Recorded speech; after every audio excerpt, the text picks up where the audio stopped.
किराएदार बेटा। उठ जा नालायक, सुबह के 8 बजने को है, तुझे एग्जाम नहीं देना क्या? थोड़ी देर और सोने दीजिए ना पापा। तू उठता है या फिर मैं तेरे ऊपर पानी फेंकूं? रोज गधों की तरह सोता रहता है, पेपर की कोई टेंशन ही नहीं है। और एक हमारा समय था जब हम पेपर में फेल होने के डर से रात भर पढ़ा करते थे, सो ही नहीं पाते थे। तो क्या अब आप उसका बदला मुझसे लेंगे? मैं 15 मिनट बाद उठ जाऊंगा, आप प्लीज जाइए, मुझे डिस्टर्ब मत कीजिए।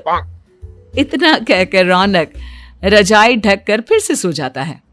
तू वैसे नहीं मानेगा, रुक मैं अभी पानी लेकर आता हूं। बस फिर क्या था, इतना कहकर वो भागते हुए बाथरूम में जाते हैं और पानी की एक बड़ी सी बाल्टी लाकर रौनक के ऊपर फेंक देते हैं। पानी पड़ते ही रौनक झट से उठ जाता है। ये आपने क्या किया पापा? अब तो उठेगा नहीं तो यही करना पड़ेगा ना। वैसे थैंक्स डैड, आपके कारण ना अब मुझे नहाने की भी जरूरत नहीं पड़ेगी। चलिए अब आप माँ से बोलकर मेरे कपड़े निकलवा दीजिए, तब तक मैं ब्रश कर लेता हूँ। वैसे कल ना आप एक काम और करना, नहलाने के साथ साथ मुझे ब्रश भी करवा देना। ये ब्रश करने में ना मुझे बहुत आलस आता है। रौनक की बातों से अरविंद का मुंह खुला का खुला रह जाता है। वो अपनी पत्नी कमला के पास जाता है और रौनक की हरकतों के बारे में बताता है, जिसे सुन उसकी पत्नी हंसने लगती है। तुम अपने बेटे को समझाने के बजाय हंस रही हो। रौनक बच्चा है, धीरे धीरे सुधर जाएगा, आप क्यों उसके पीछे पड़े रहते हो? अभी नहीं सुधरेगा तो कब सुधरेगा? 10वीं क्लास में है रौनक, वो अब कोई बच्चा नहीं रहा। अरविंद की इतना बोलते ही वहां रौनक भी आ जाता है। क्या डैड, मैंने आपको एक काम दिया था, वो भी नहीं हुआ आपसे। अरे क्या हुआ बेटा? माँ, मैंने डैड से बोला था कि वो आपको बोलकर मेरे स्कूल की यूनिफॉर्म निकाल दे, लेकिन मेरे पीछे पड़ने के अलावा इनसे एक काम ढंग से नहीं होता। देख रही हो कमला, देख रही हो अपने लाडले को? अरे आप चुप रहिए जी। चलो बेटा, मैं तुम्हें कपड़े निकाल कर दे देती हूँ। बस ऐसे ही साल पर साल बीतते जाते हैं, लेकिन रौनक के रवैये में कोई बदलाव नहीं आता। वो पहले से भी ज्यादा आलसी और पूरी तरह अपने माता पिता पर निर्भर हो जाता है। 2 साल बाद पता नहीं कहाँ गायब रहता है पूरे दिन, अब तक तो आ जाना चाहिए था। अरे आप इतनी फिक्र क्यों कर रहे हैं उसकी? दोस्तों के साथ खेल रहा होगा, आ जाएगा अभी।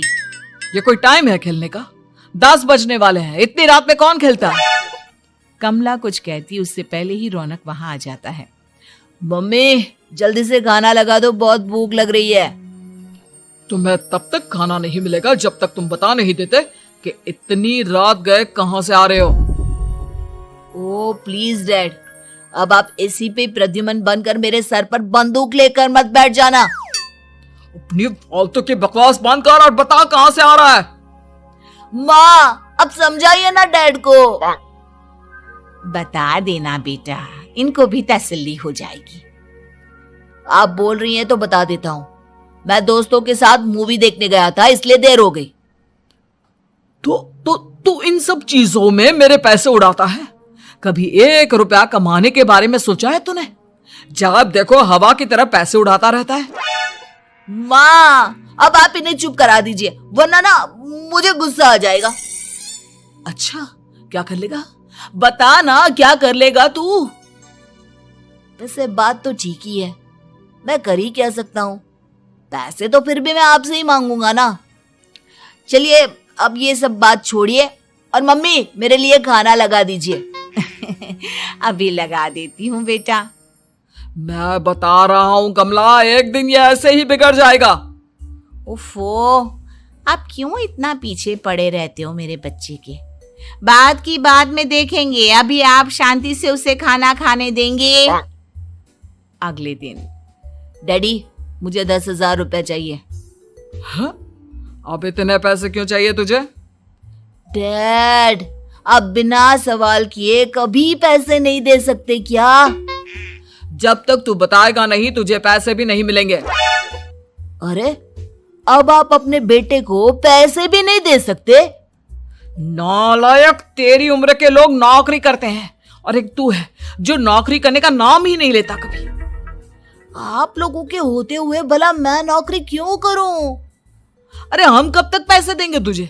तुझे भी तो अपने पैरों पर खड़ा होना होगा ना। कौन सा उधार के पैरों पर खड़ा हूं?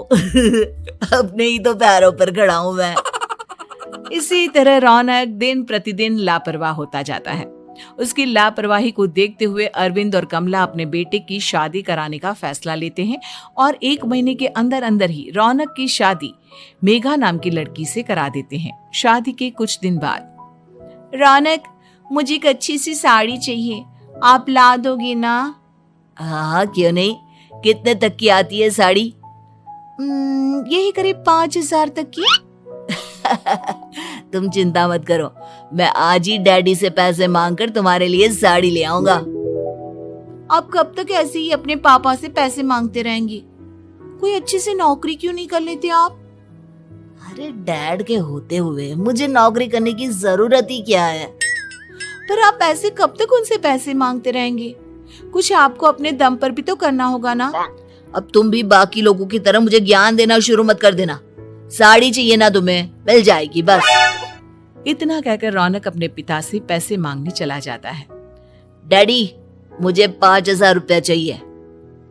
अब 5,000 क्यों चाहिए तुझे? वो मेघा को साड़ी चाहिए थी। अरविंद आगे बिना कुछ कहे चुपचाप उसे पैसे निकाल कर दे देता है। कुछ दिन बाद, तुम्हें नहीं लगता कमला, रौनक हम पर पहले से भी ज्यादा डिपेंड हो गया है? मुझे तो अब उसके भविष्य की चिंता होने लगी है। कल को हमें कुछ हो गया तो वो क्या करेगा? काश तुमने पहले ये सोच लिया होता तो आज हमारा बेटा इतना लापरवाह नहीं होता। तब मुझे कहाँ पता था कि मेरा लाड प्यार उसे इतना बिगाड़ देगा कि वो इस हद तक लापरवाह बन जाएगा।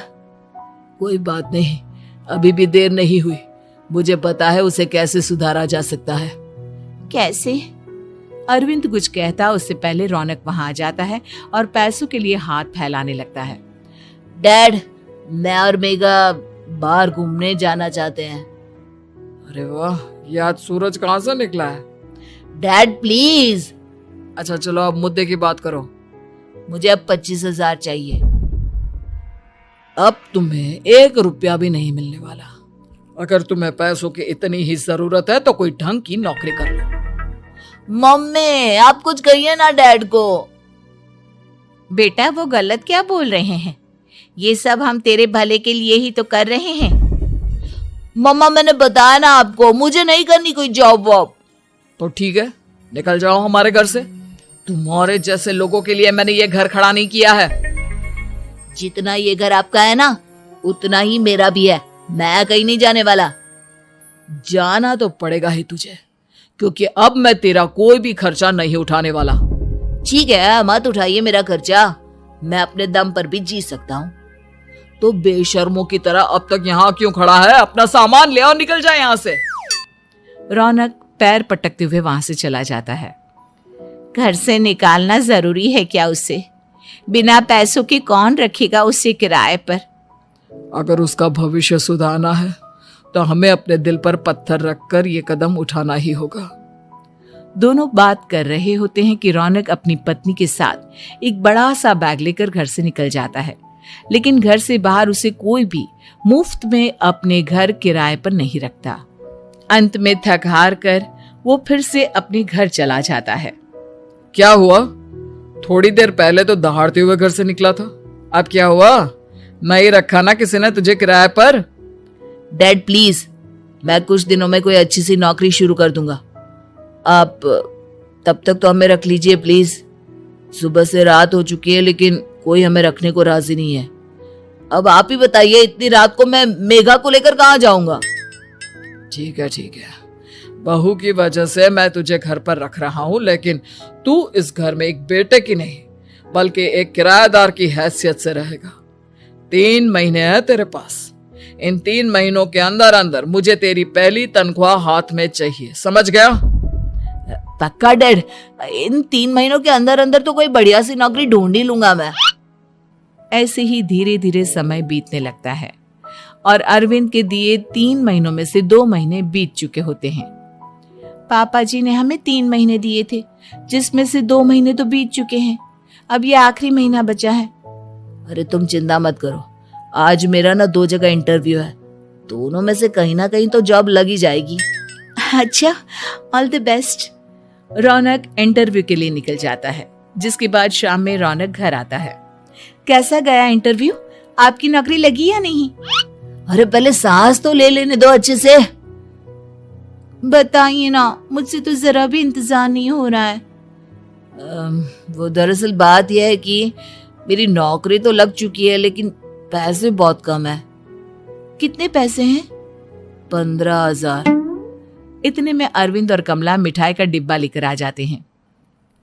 बधाई हो बेटा। हम जानते थे तेरी जॉब जरूर लगेगी। लेकिन मेरी सैलरी बहुत कम है मम्मा। कम है तो क्या हुआ, धीरे धीरे बढ़ जाएगी। हाँ बेटा, हम तो बस चाहते थे कि तू अपने पैरों पर खड़ा हो जाए। मतलब अब आप मुझे घर से नहीं निकालेंगे? नहीं, ये सब हमने तुझे जिम्मेदार इंसान बनाने के लिए किया था। Thank you mummy papa. अगर आप दोनों ऐसा नहीं करते तो मुझे कभी अपनी जिम्मेदारियों का एहसास तक नहीं होता। आज आपने मुझे सिखा दिया कि इंसान का अपने पैरों पर खड़ा होना भी जरूरी होता है। इतना कहकर रौनक झट से अपने माता पिता के गले लग जाता है और अपनी कमाई की पहली तनख्वाह वो अपने माता पिता के हाथ में सौंपता है। इस तरह रौनक एक गैर जिम्मेदार व्यक्ति से एक जिम्मेदार व्यक्ति बन जाता है।